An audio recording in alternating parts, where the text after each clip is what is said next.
वैष्णवी हगवणे आत्महत्या प्रकरणानंतर आता अनेक धक्कादायक बाबी समोर येऊ लागलेल्या आहेत। हगवणे कुटुंबियांच्या विरोधामध्ये त्यांच्या मोठ्या सुनेनं राज्य महिला आयोगाकडे तक्रारी केलेल्या होत्या, पण राजकीय वरदहस्त असलेल्या हगवणे कुटुंबियांच्या विरोधातल्या या तक्रारींकडे पोलीस आणि राज्य महिला आयोगानं सुद्धा साफ दुर्लक्ष केल्याचा आरोप केला जातोय। या आरोपांमध्ये किती तथ्य बघूयात, याविषयीचा हा रिपोर्ट।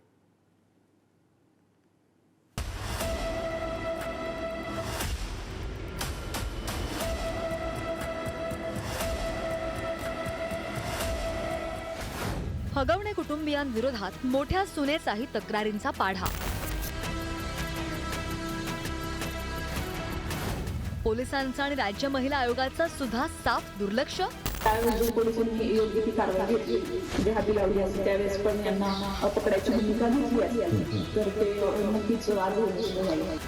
कारवाई झाली असती तर वैष्णवीचा जीव वाचला असता। जर मला जर साथ मिळाली असती तर नक्कीच आपल्यामध्ये वैष्णवी असते।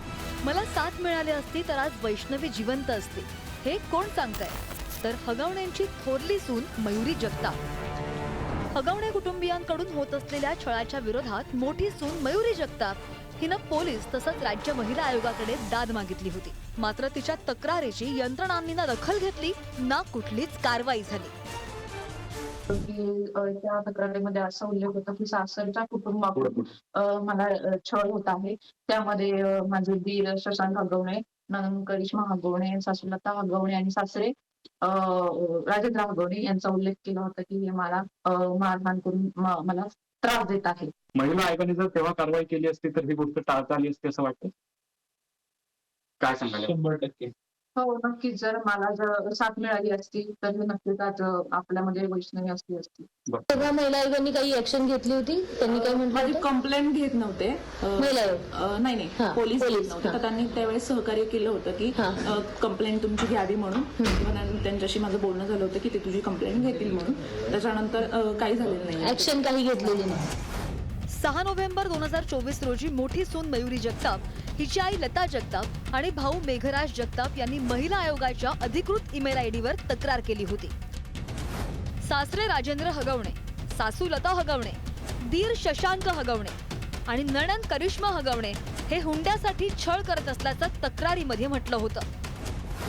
सासरकडून फॉर्च्युनर कार आणि रोख रक्कम घेऊन ये असा तगादा हगवणे कुटुंबियांनी लावलेला होता। आमच्याकडे बंदुका आहेत, तुझ्या आईला आणि अपंग भावाला मारून टाकू, आमचं कुणीच वाकडं करू शकत नाही अशा धमक्या सुद्धा त्यांनी दिल्या। पती घरी नसताना मयुरीला मारहाण करण्यात आली, तिचे कपडे फाडले, सासऱ्यानं मयुरीच्या छातीला हात लावला, दीरानं अवघड जागी लाथ मारली असे गंभीर आरोप मयुरीच्या आई आणि भावानं तक्रारीमध्ये केले होते। सामाजिक कार्यकर्ते अंजली दमानिया यांनी या तक्रारीची कॉपी आणि मयुरीला झालेल्या मारहाणीचा फोटो एक्सवर पोस्ट केलाय। वेळच्या वेळी कारवाई झाली असती तर आज वैष्णवी सुद्धा जिवंत असती असं दमानिया यांनी म्हटलंय। दुसरीकडे वैष्णवी आणि मयुरीचे सासरे राजेंद्र हगवणे हे सत्ताधारी अजित पवारांच्या राष्ट्रवादीचे पदाधिकारी होते, त्यामुळे या प्रकरणामध्ये यंत्रणांवर राजकीय दबाव होता असा आरोप शरद पवारांच्या राष्ट्रवादीच्या महिला अध्यक्षा रोहिणी खडसे यांनी केलाय। फोटोवरून पण लक्षात येतं की यांची एकमेकांबरोबर किती जवळीकता आहे। कदाचित ती जवळीकता ह्या पोलिसांना कुठेतरी न्याय देण्यापासून परावृत्त करतंय का, किंवा संरक्षण मिळतंय का त्या आरोपींना, हे संशय यायला जागा आहे ना। आणि महिला आयोगाने जर वेळीच दखल घेतली असती मयुरीच्या तक्रारीमध्ये आणि त्याच वेळेस जरी आरोपींना अटक केली असती, त्यांना जाब विचारला असता, तर आज वैष्णवी जिवंतच असती। पण महिला आयोगाकडनं अक्षम्य अशा चुका त्यावेळेस झालेल्या आहेत। दुर्लक्ष झालं, दुर्लक्ष म्हणण्यापेक्षा स्वतःच्या पदाधिकाऱ्याला पाठीशी घालण्याचं काम त्यावेळेस केलं गेलं। तर त्याच वेळेस कारवाई करणं गरजेची होती। जर त्यावेळेस कारवाई केली असती तर वैष्णवीला जीव द्यायची वेळ आलीच नसती। या सगळ्या आरोपांनंतर राज्य महिला आयोगाच्या अध्यक्षा रुपाली चाकणकर यांनी पत्रकार परिषद घेऊन भूमिका स्पष्ट केली। या तक्रारी पौड पोलीस ठाण्यात वर्ग करण्यात आल्या होत्या। समुपदेशन करून कौटुंबिक वाद सोडवण्याचा प्रयत्न करण्यात आला अशी सारवासारव त्यांनी केली। वैष्णवी हगवणेनं कोणतीही तक्रार केली नव्हती असं सुद्धा त्यांनी यावेळी सांगितलं।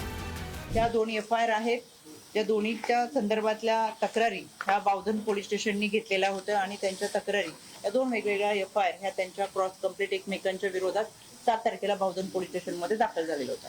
क्रॉस कंप्लेंट असल्यामुळे या संबंधित पोलिसांनी त्यांना, तक्रारदार जे दोन्ही होते ते कुटुंबातले एकमेकांविरोधात तक्रारी असल्यामुळे कौटुंबिक वाद हा काउन्सिलिंग करून मिटवावा याचा प्रयत्न, आणि कोणत्याही DV च्या केसेस आल्या तर सुरुवातीला 3 काउन्सिलिंग कंपल्सरी भरोसा सेलच्या माध्यमातून केले जातात.